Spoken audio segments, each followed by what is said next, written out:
Good morning, everyone. This is an honor to me to be here at the MOCAT conference, and our lecture today about the accuracy of intraocular lenses and formulae in phakic eyes filled with silicone oil in predicting the refractive outcome after phakic emulsification surgery. This was supervised by Dr.Aows. As we all know that silicone oils are important tools in VR surgeries, and their introduction has represented a pivotal moment in management of ophthalmic surgery.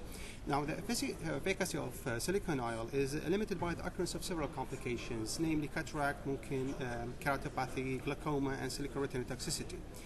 Now, what are the indications? There are many indications and complications for complicated retinal detachment surgeries that do require the applications of silicone oils, mainly PVR, mainly macular hole in highly myopic eyes, or due to retinal detachment in diabetic patients.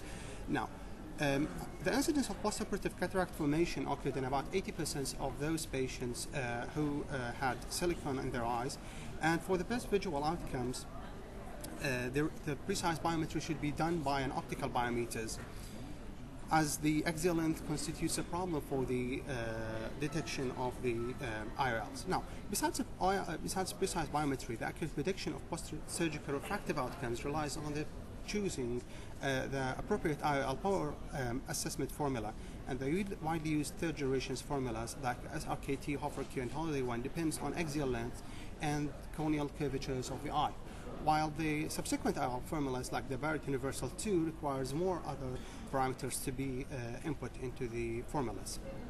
Now, our study was to compare the accuracy of IOL calculations, while we used the IOL LensaStar reflectometers, which is the LensaStar 900, with 4 pre-installed formula, which are the SRKT, Hofer, and Holiday 1, and Barrett, in patients who have cataract and silicone oil, and we are intending to do silicone oil removal and phakic emulsification at the same session. We had done these operations, which was a longitudinal postoperative comparative study, was conducted in between the February 2022 to September of the same year at General Ophthalmic Center. The patients who were having cataract had previous planned vitrectomy before, and now are eligible to do silicone oil removal and also phakic emulsification at the same session. And we choose the patients who were had flat retina before and after silicone removal. We could obtain optical automated biometry, and all the complications were done without any complications, and also the patient has no corneal trauma or corneal diseases that might affect vision or biometry measurements or previous refractive surgeries, and all the patients were more than 18 years. Now, the exclusion criteria was in the preoperative assessment. Visual acuity was done by Snellen chart, IOF, IOP, autorefractometers, slit lamp, fundus photography, optical biometry was done. Also, the IOL power was chosen to best fit the individual's patient's need and other eye status and refraction. And the optical coherence tomography was also done to exclude the epiretinal membrane. Now, study design and setting. Each one of the included patients underwent a complicated cataract surgery with a 2.4 mm corneal incision under retrobulbar anesthesia. We used in the back implantation as a foldable IOL, which was the Elcon SA60AT with the silicone oil removal, and all the operation was done by the same surgeon using a 25 gauge stroker silicone removal and without suturing the paraplanar entry sites. Now, postoperatively, each patient was checked at day 1 and day 7 to exclude any complications during the ecophthalmitis, and then at third month to find the following. Included the IOP by photonometry, autorefractometer, and slit lamp examination, and fundus examination was also done by a condensing lens. From the data, we collected the postoperative spherical equivalent, which was calculated according to the equation by spherical equivalent equal to sphere power plus half of the cylinder power, and then for each formula, the mean and numerical error was calculated according to the equation of postoperative spherical equivalent minus the predicted spherical equivalent. And from those data, we calculated the mean absolute error and median absolute error of each formula. The mean absolute error, help us to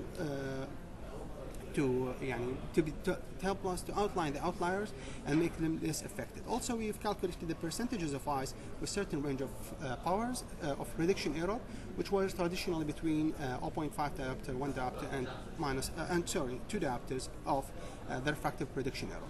Those were the parameters that we used to find how our formulas have done, and it was done also according to the recommendation of how to study and report the efficacy and accuracy of IOL formulae. Now, what are the results? Apart from the demographic and the gender distributions, the majority of our study was in between the 66.7% were in between 22 and 24.5 millimeters. Unfortunately, we couldn't detect less than 22 millimeters or more than equal to 24.6 millimeters, as there is a small sample study. And if we compare the overall outcomes of each formula, we found that the SRKT has the lowest mean numerical error and the lowest median absolute error. In the percentages of refractions within various diopters, we found that the SRKT contributed very well into the 91.7% in comparison to the others, were between plus minus 1 diopters. And from those findings, we found that, or we concluded that the SRKT formula had the best overall performance, lowest mean numerical error, lowest standard deviation, and lowest median absolute error, with higher percentages of patients within 0.5 to 1 diopter. So to sum up, if we have a silicone oil patients who have to, we are planning to do cataract surgery, we prefer to use the SRKT formula for the detections of the IOL power. And thank you.